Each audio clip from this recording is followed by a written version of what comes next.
Fox News Podcast presents Bret Baier's All-Star Panel. America's got to be in the lead if you want to deal with these threats. We're going to lead. The mourning is over. The Shiva is done.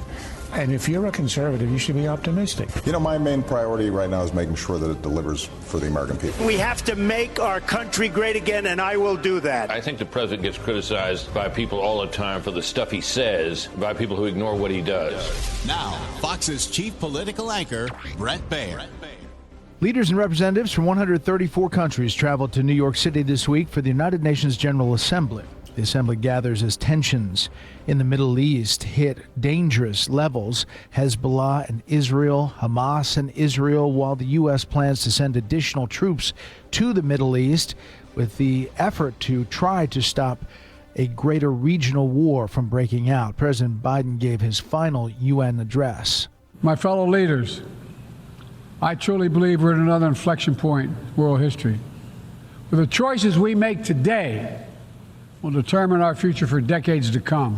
Meanwhile, on Capitol Hill, Congress has agreed to an interim measure that extends government funding through December 20th, giving House Speaker Mike Johnson more time to put up a final spending bill that a bipartisan majority will stand behind.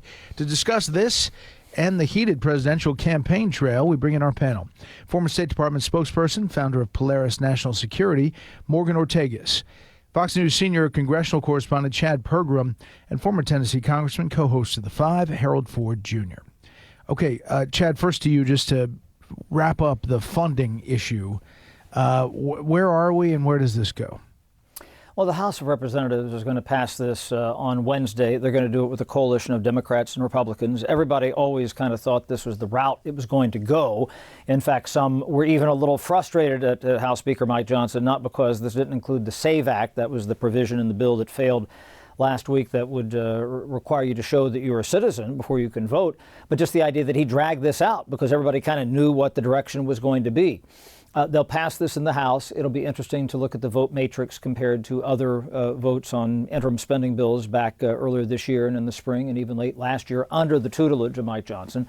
And then the Senate, John Thune, the Republican whip, said they probably get it on Thursday. There's some school of thought up here that they really hit the gas because they want to be out of here quickly and do it then. Keep in mind the government funding deadline, unlike so many other times that we've been down these roads, it isn't at the end of the week or tomorrow night or something like that. It's next Monday night at 11:59. So even if they, have disagreements over how many amendments or how much debate they want to chew up, they still have plenty of time. The thing I would look at, Bret, there's two kind of markers, and they both look at late December.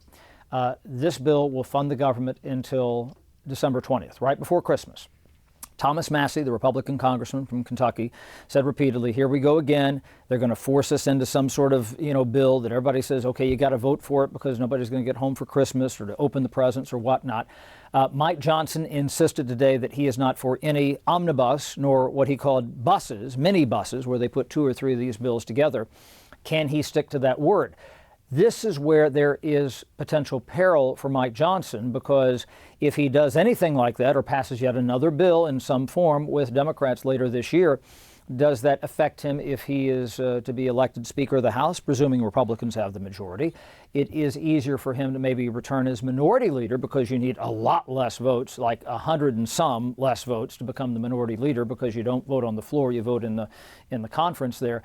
But again, some people are saying this is the same thing that we do over and over again. I talked to Anna Paulina Luna, a Republican representative from Florida, who says, here we go again, we're getting rolled left and right. And there are some conservatives who just don't see how this is any different than under Kevin McCarthy. But the difference is they sure like Mike Johnson a lot more than Kevin McCarthy. It literally is a personal thing. They have bubbled up a little bit. Some conservatives, yes. You mentioned Luna and obviously Marjorie Taylor Greene.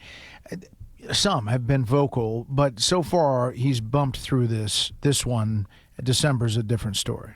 Yes, and the question is, when they do start the new Congress on January 3rd, if Republicans are in the majority, do they change that provision that McCarthy agreed to, which was kind of his death certificate, political death certificate, saying you just need one member to pop a resolution to say, okay, we're going to call for a new speaker's election, or vacating the chair. That's something that they will probably change in the new Congress, regardless of the party in charge.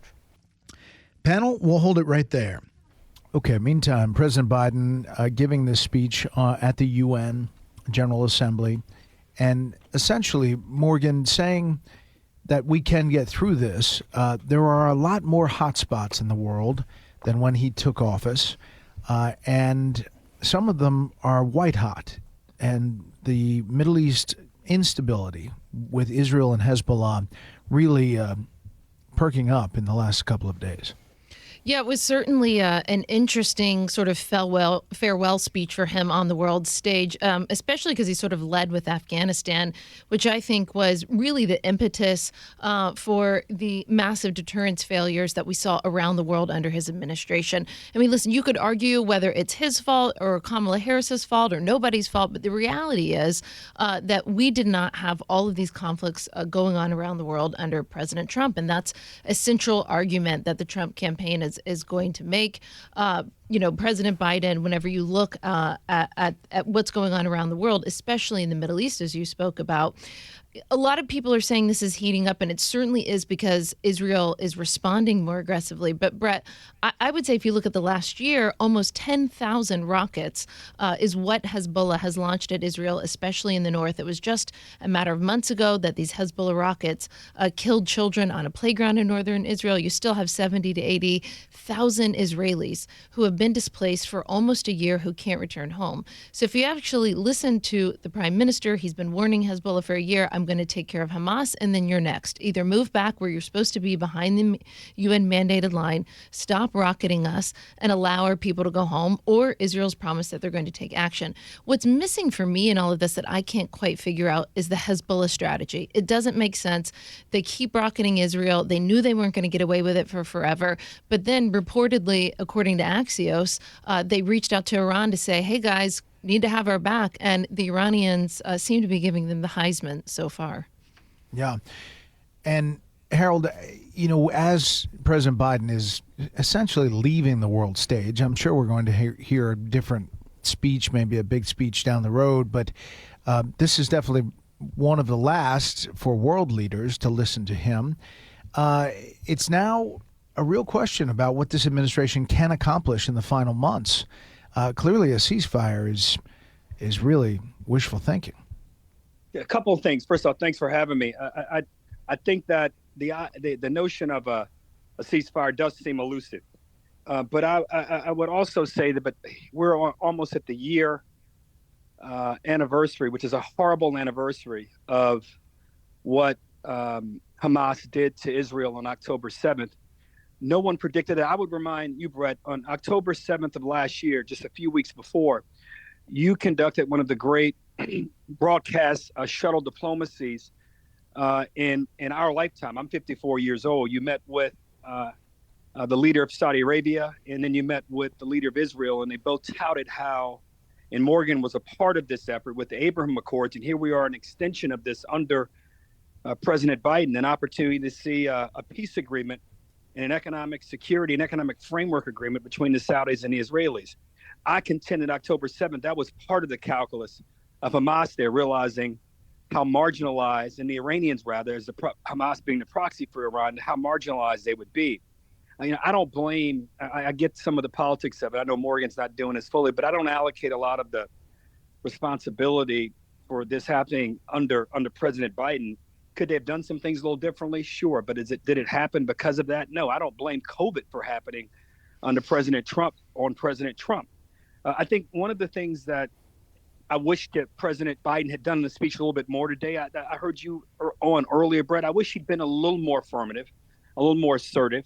But that's really not has never really been his mantra, President Biden. He's always led with a carrot and not with a stick.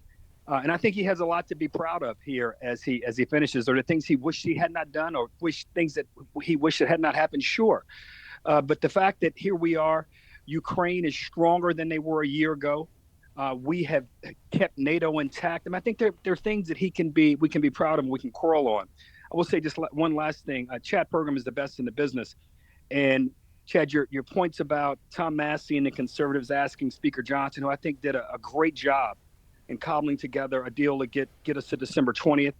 And for Congressman Massey, whom I don't know, I don't mean to be critical of, But for him to say, I know what they're doing to us, they're setting us up for December 20th. I would remind Congressman Massey that everyone knows that the fiscal year ends on September 30th. And the fact that the conservatives, who have certainly a strong theory of the case about how we should spend and tax and otherwise, the fact that they were not able to get a majority of votes for their version and their theory of the case about how government should spend is as much a reflection on him as it is a reflection on Speaker Johnson. I would argue Speaker Johnson is getting a deal done. What's really tragic is that only 4 times in the last 41 or 42 years has Congress passed the budget on time. I was in Congress. We never passed the budget on time when I was there.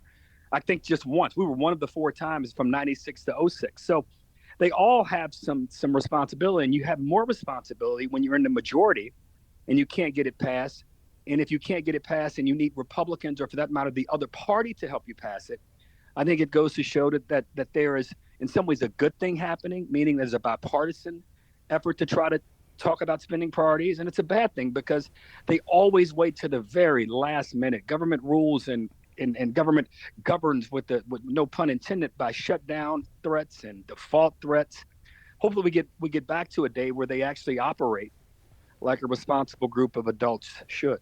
Mm-hmm. Chad, I mean, it is run by fiscal cliffs and deadlines and airplane vapors wanting to get people home, and it does seem like we're heading down that road again. Well, to Harold's point here, the Republicans in the House, they keep saying, well, the Senate didn't pass any appropriations bill, which is true. They haven't passed any of the 12.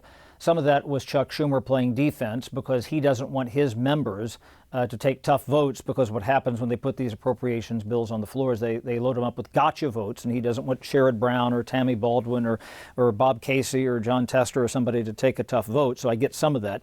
Some of that is just lack of agreement. But the House of Representatives, they didn't even approve their own legislative branch appropriations bill, which some people said they can't even fund themselves. That failed earlier this year. Mike Johnson said back in April, we're going to work through the summer, get these bills done.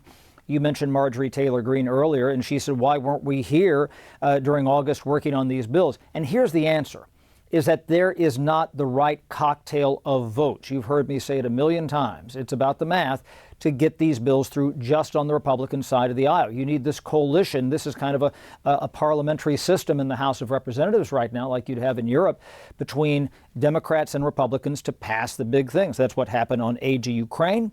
That's what happened on aid to Israel. That's what happened on the spending bill earlier this year. That's what happened on the debt ceiling. That's probably what will happen if the Republicans are in the majority on the debt ceiling, which is something they'll have to tackle early next year as well, which, we talk about just keeping the government open.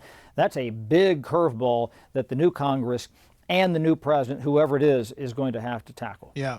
Well, speaking of that, the presidential race, and Chad, this is in your bailiwick in that Senator Joe Manchin is piping up today after an interview in Wisconsin with Vice President Harris, in which she said she would be in favor of eliminating the filibuster to codify Roe v. Wade.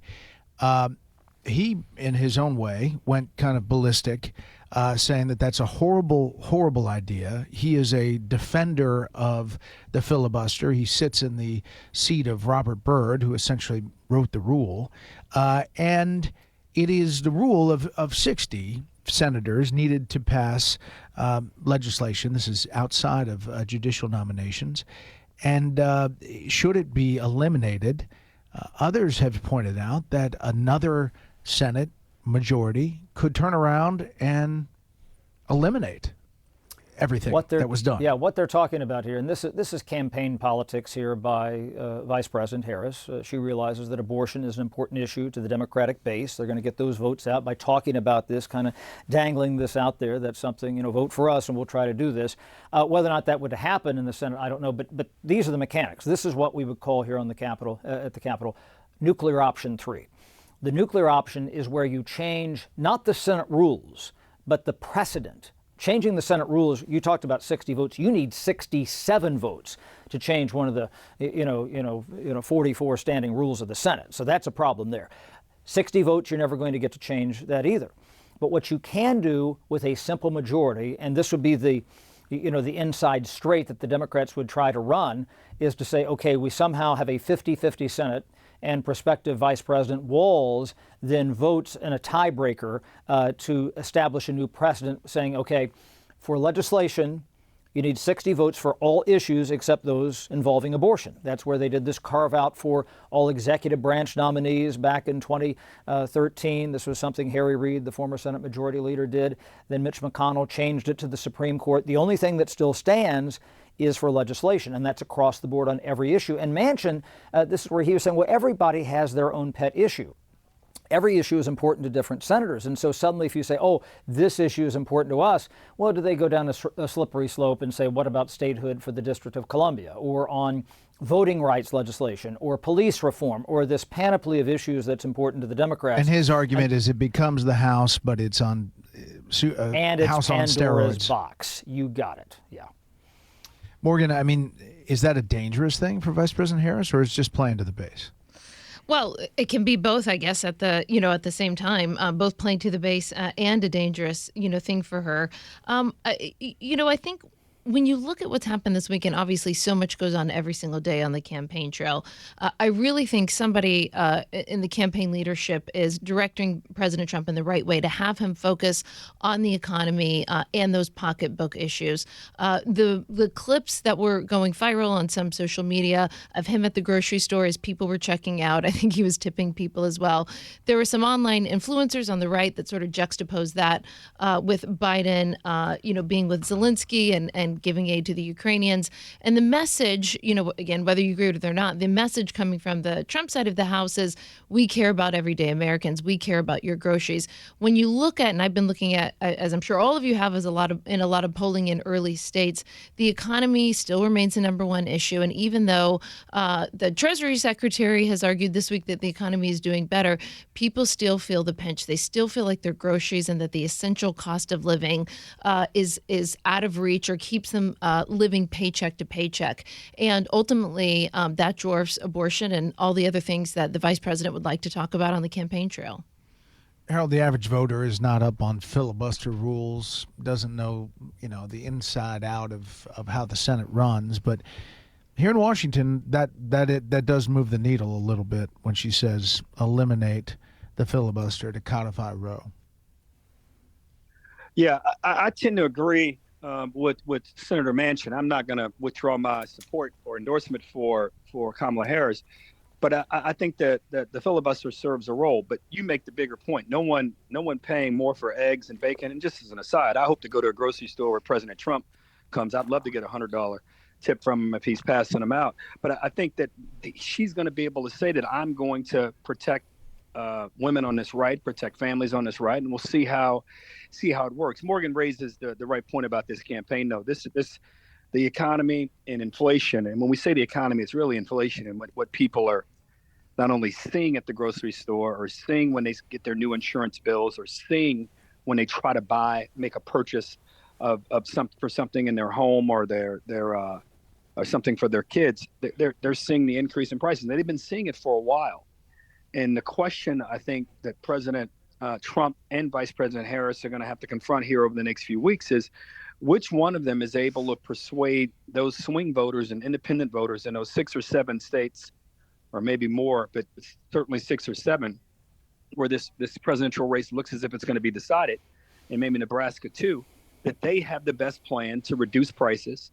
And I'm hopeful, Bret, that you and Martha have a chance to ask both of them specific questions about not looking back, because I think President Trump, and he's able to because he was president, but looking back, most people don't remember where they were 4 days ago or what they did 4 days ago or 4 weeks ago, let alone 4 years ago or 5 years ago. So I think people are going to want to hear something concrete. And I think Vice President Harris has that burden as well. And hers might be slightly greater because of the points that have been made. It's her administration that's governing during this time. And it's unlikely that the 50 basis point cut by the Fed and even some of the guidance that the Fed has given us is going to lower everyday food and everyday essentials prices between now and Election Day. All right, panel, thanks so much. Now for a bit of history. On September 24th, 1934, Babe Ruth played his last game for the New York Yankees. Only 4,000 fans filled the Yankee Stadium that day as the Yankees were up against the Boston Red Sox, but nobody knew that it would be Babe Ruth's last day in pinstripes before he was traded in the offseason.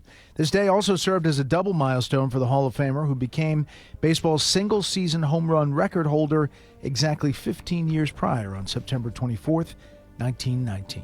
That'll do it for this week. You can hear more of this series at foxnewspodcast.com or wherever you download podcasts. Make sure to leave a rating and a review. We want to hear from you. For Morgan, Harold, and Chad, I'm Bret Baier. We'll see you next time. Listen ad-free with a Fox News Podcast Plus subscription on Apple Podcasts, and Amazon Prime members can listen to this show ad-free on the Amazon Music app.